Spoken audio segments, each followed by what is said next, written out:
حضرت ابو ہریرہ رضی اللہ عنہ بیان کرتے ہیں کہ رسول اللہ صلی اللہ علیہ وسلم نے فرمایا، بندہ جب تک کسی گناہ یا قطع رحمی کے بارے میں دعا نہ کریں اس کی دعا قبول ہوتی ہے بشرطے کہ وہ جلدی نہ کریں۔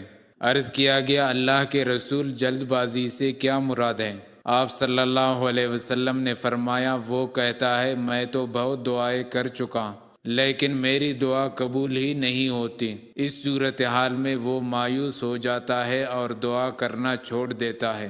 حضرت ابو سعید خدری رضی اللہ عنہ سے روایت ہے کہ نبی صلی اللہ علیہ وسلم نے فرمایا، جب کوئی مسلمان کوئی ایسی دعا کرتا ہے جس سے گناہ اور قطع رحمی نہ ہو تو اللہ تعالیٰ اس وجہ سے 3 چیزوں میں سے کوئی ایک اسے عطا فرما دیتا ہے، یا تو اس کی دعا فوراً قبول فرما لیتا ہے، یا اسے اس کے لیے آخرت میں ذخیرہ کر لیتا ہے، یا پھر اس کی مثل تکلیف اس سے دور فرما دیتا ہے۔